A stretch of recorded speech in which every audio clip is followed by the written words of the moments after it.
when we're talking about any marginalized population, not just, my Latinx heritage or being queer, is just the added kind of stigma that comes along with a lot of cultures, right?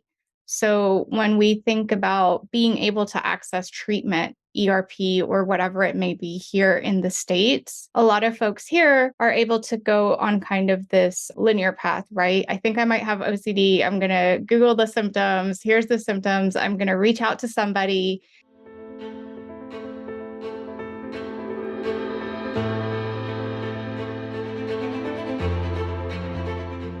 Welcome to OCD Whisperers Show. Today with me, I have Alexandra. She is currently an IOCDF advocate, clinical mental health graduate student, and freelancer within the OCD community. Having lived with OCD since the age of 6, she knows just how debilitating the disorder can be and is dedicated to both raising awareness about OCD and offering compassionate, intersectional, and accessible evidence-based support to her peers. A first-generation Latinx, Alexandra is especially passionate about decreasing stigma and increasing education in marginalized populations. Welcome to the show. Thank you for having me. Yes. So I actually reached out and wanted to talk to you because I know, especially just reading your bio, right? Like one of your kind of passions and things that I see in the community is definitely, working with stigma and working with, marginalized populations. And so I think, one of the things that I definitely want to cover on the show and talk about is, talking about like LGBTQ population, right? Talking about, people of color and indigenous and kind of, folks having OCD in those communities. Like, what are some of the things that you could tell us you see that, maybe sometimes can be issues, or maybe even, where people might not realize OCD, or maybe can't quite access treatment in the same way, or that's kind of a big question, but yeah, anything you'd like to kind of start and give us a little insight. That's a huge ask, right? And first, let's address the elephant in the room. I got kicked out of my office. So we are bedrooming it for right now. We're undergoing some renovations in the office. But I think that one of the biggest things that I see when we're talking about any marginalized population, not just, my Latinx heritage or being queer, is just the added kind of stigma that comes along with a lot of cultures, right? So when we think about being able to access treatment, ERP, or whatever it may be here in the States, a lot of folks here are able to go on kind of this linear path, right? I think I might have OCD. I'm going to Google the symptoms. Here's the symptoms. I'm going to reach out to somebody.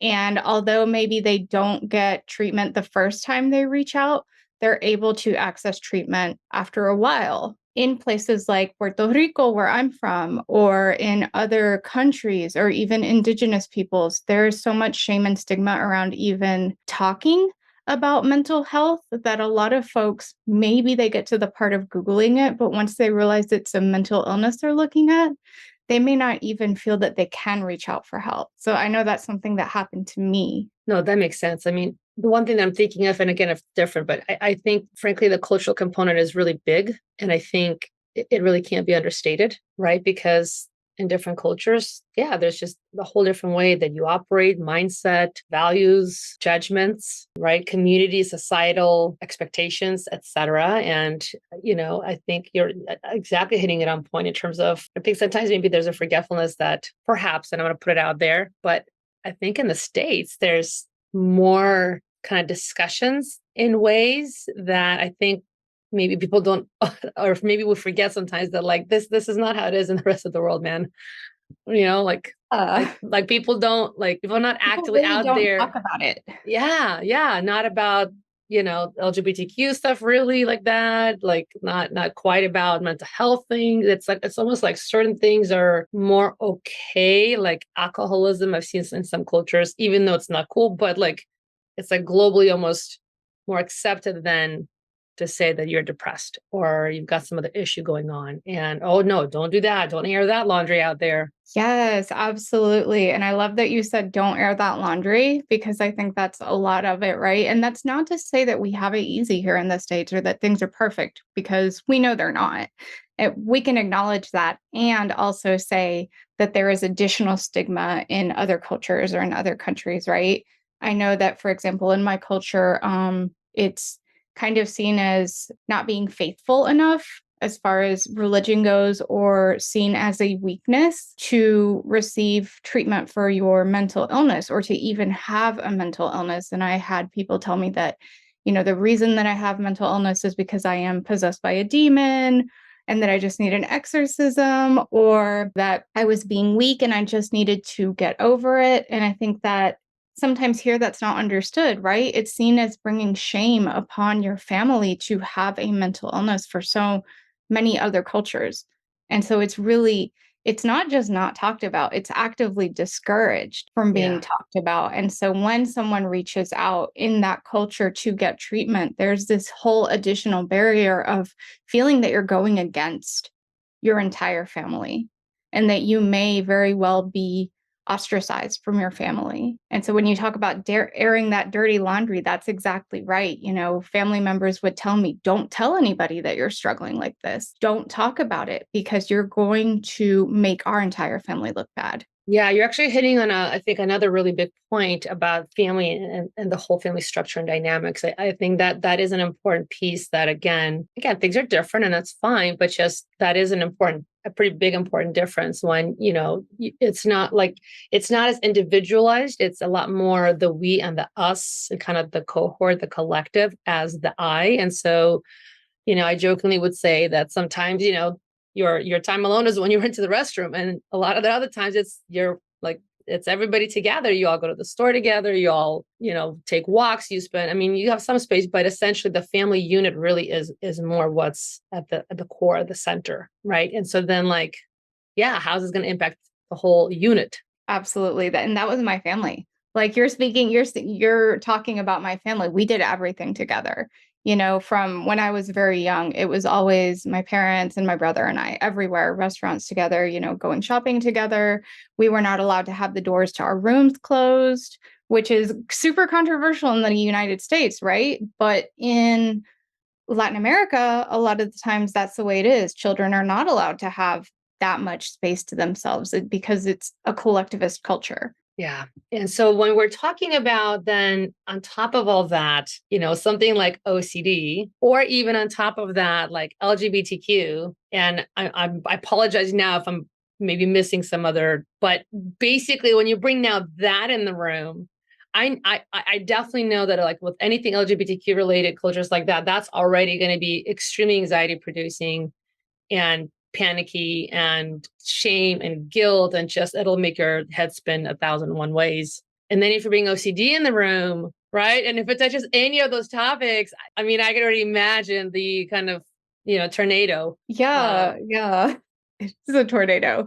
No, it definitely is. And I think that, for me growing up Latinx and sort of internalizing all of these cultural values as well as societal values, I was taught from very young that, hey, you're a female and this is how your life is going to be as a female. You are going to go to school, you're going to get a nice little job that lets you be at home with your kids because you're definitely going to have like kids and a husband and everything was set out at this very gendered kind of path for me, and there was never any room for me to express myself, which is already kind of difficult being first generation. And on top of that, I'd been having OCD symptoms for so long too that I was holding on to these feelings of, okay, I feel like I fit into the definition of a female. And I think I might be attracted to women. And also, I think something's wrong with me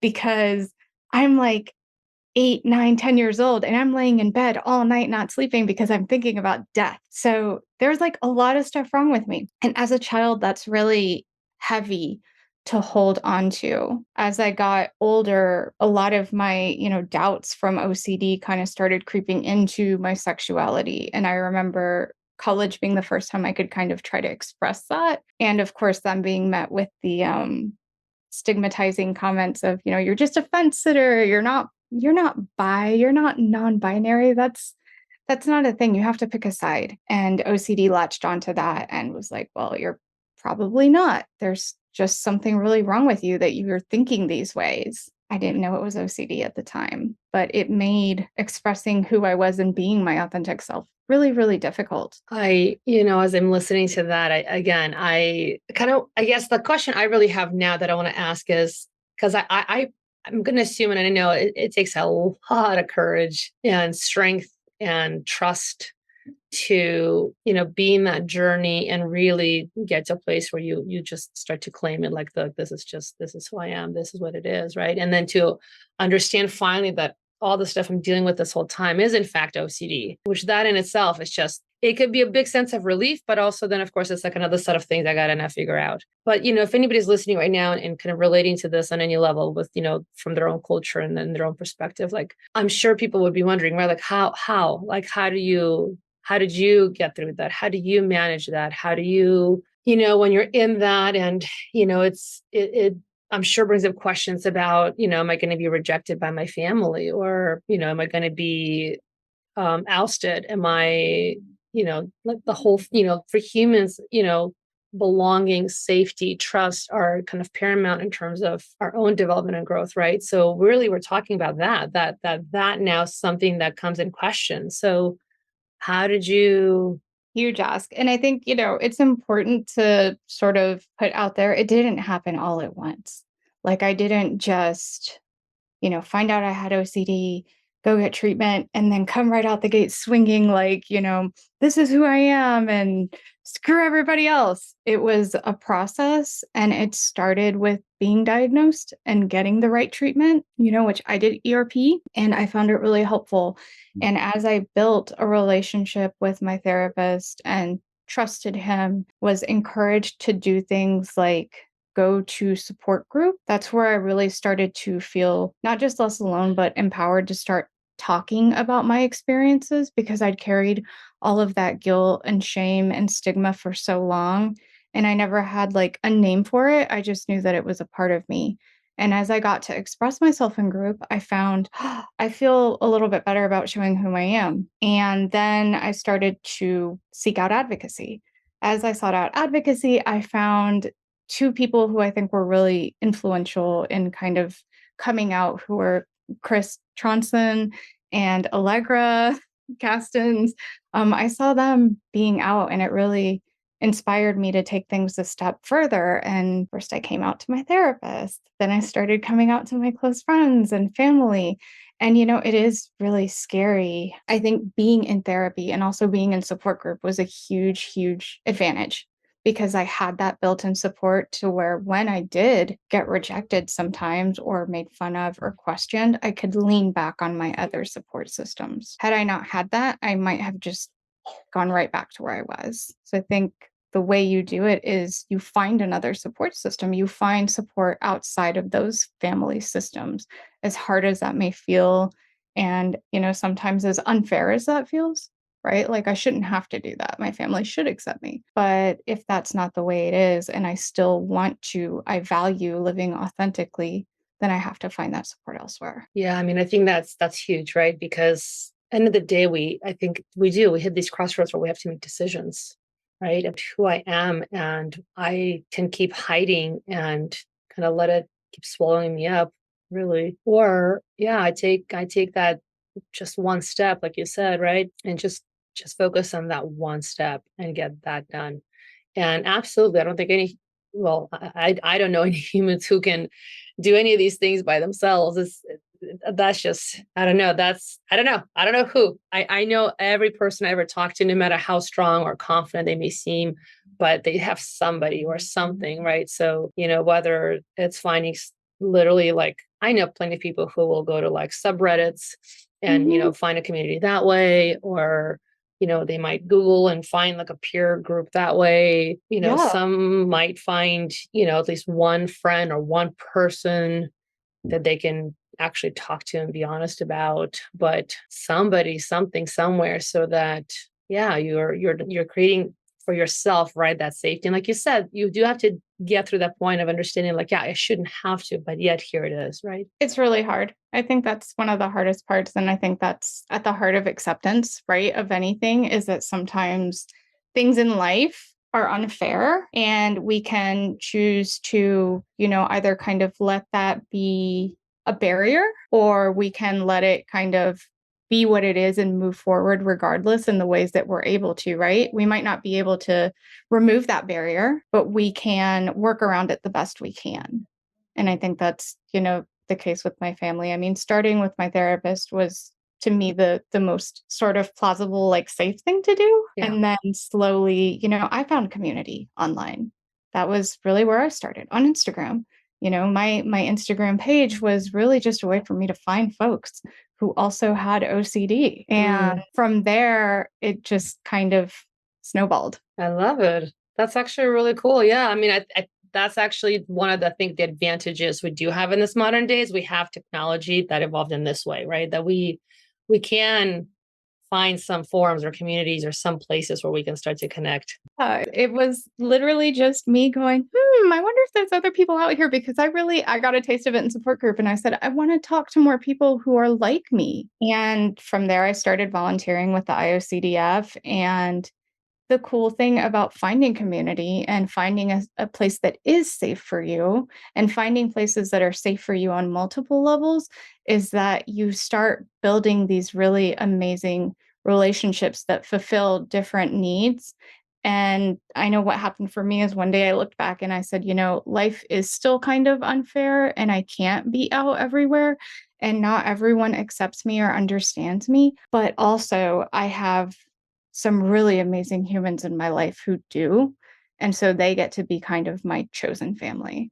And I'm getting like emotional thinking about it, but it's true. These are folks that I can depend on and who I trust and who I would trust with my life. And so that's really special. Yeah. I mean, I think that's the piece of it, right? We have to, I mean, that's not we have to, but whether you want to or not in life, you will be put in situations where, again, you're going to have to make decisions and start to really and continuously make changes of, okay, what's actually good for me and my mental health, and what do I need to let go, as much as it might hurt and I don't like it or I don't want to, but I have to, right? And because some things are not in our control. So as much as it might be unpleasant and uncomfortable and really hard, but like you said, to your point, right? It's the acceptance of what is, right? But this is what it is. And so then let me look at where can I do something, and what relationships can I bring into my life that will, yeah, love and embrace me totally as I am, so that I can build those other connections. Yeah, and I want to acknowledge that it's not that easy for everyone, right? You may live in a place where you can't tell everyone you have OCD, or you may work at a place where you can't tell everyone you have OCD, or you may be in a space where coming out is unsafe. And that's okay. Not everyone's path has to be exactly the same in order to be valid. In an ideal world, everyone would be able to do all those things, because it has been shown, I think, in a lot of studies that, our mental health is better when we're able to be authentic. But there are still ways that, we can find support regardless of how out about anything we are. And so I would encourage everyone to look for those avenues. Yeah, absolutely. That's, I think, very much on point. Yeah, absolutely. Well, listen, I just want to say thank you so much for, being open and vulnerable and, having a real conversation. I mean, that's really what it's about, right? And that's what this show is really for. It's is to keep having different points of view, for people to keep recognizing that, they can find themselves in these episodes, and hopefully get some courage and advice. So what would be one thing, if you were going to leave folks with one kind of tip or one piece of hope, what would that be? You asked like these huge questions. And I'm like, how do I answer that like succinctly? Gosh, I think from all my experience and kind of, being out there in the community and talking to people on my Instagram, like in direct messages and questions, and support groups, I think a lot of times what I hear folks of any, ethnicity, gender orientation, sexual orientation, whatever it is, say is just, I feel like everyone else is worthy of recovery and that they're capable of it, but I'm not. And to that, I just want to say you are. You're totally worthy of it. OCD, stigma, shame, all of these things work together. Sometimes societal expectations, they make us feel that we're not worthy for all these different reasons. And OCD latches onto it, onto all of those things, and likes to tell us, yeah, society's right. Your family's right. So and so at the, dollar store, they're right. You're not worthy of recovery. You're crazy. You're messed up. That's not true. You're not broken. There's nothing wrong with you. There's no reason to be ashamed, even though it may feel like it right now. You're totally worthy of receiving treatment and living a really beautiful, fulfilling life. And yeah, it may be hard sometimes, but it can also be really joyous. I love that. That's beautiful. How can people find you if they'd like to find you? I'm so easy to find. So you can find me on my Instagram. That's where I am most of the time at Alexandra is obsessed. I am also on TikTok, although I'm not on there anywhere near as much on the same handle, Alexandra is obsessed. And I can also be found at the IOCDF. So if you can't find me anywhere else, you can always reach out and they'll find me. Awesome. I love it. Well, thank you so much for coming on the show. Thank you, Christina.